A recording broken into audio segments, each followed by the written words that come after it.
Hi guys! Ngayong araw pupunta muna tayo sa may sementeryo at bibisitahin natin si Tatang dahil ngayong araw ay birthday niya. At kasama ko nga pala yung pinsan ko na birthday din niya ngayong araw. At nagtirik na nga din kami ng mga kandila at pagkatapos nun nagdasal lang muna kami. Nung nakapagdasal na kami, umalis na din kami kaagad. At pumunta na nga din kami sa may Bangged para maggrocery at ihahatid na din nila ako sa aking dorm. Bawal nga din pala kaming mag-video sa loob ng grocery store kaya ito na lang yung nabidyohan ko. Pagkatapos naming maggrocery, pumunta na kami sa may Jomos at bibili pa kami doon ng kakainin namin mamayang gabi.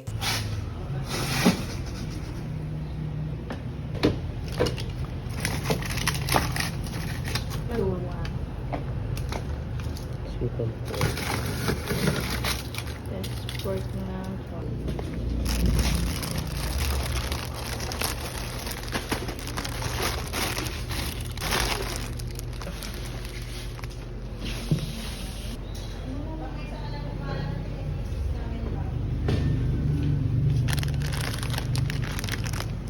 Nung nakuha na namin at nakakailanganin namin mamayang gabi, pumunta na kami sa may counter para magbayad. Yung ibang flavor nga pala na gusto namin, wala silang available dito sa Jomos na unang pinuntahan namin.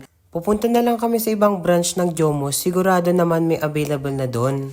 Bago nga kami pumunta sa may pangalawang branch ng Jomos, pumunta na muna kami dito sa may palengke at bibili kami ng mga lettuce. Nung nakabili na kami ng lettuce, pumunta na agad kami dito sa pangalawang branch ng Jomos. sweet. Ito din. Napag-spicy. Pagkatapos naming pumunta sa Jomos, pumunta naman kami agad dito sa may McDo para mag-drive-thru. Bumili nga lang pala kami dyan ng tagi-isa kaming McFloat at tagi-isa kaming burger.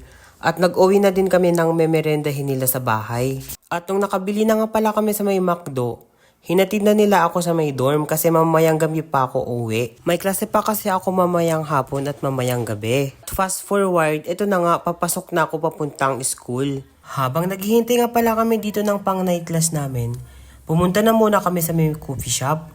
At ang binili ko nga lang pala dito ay milkshake at ang flavor nun ay strawberry.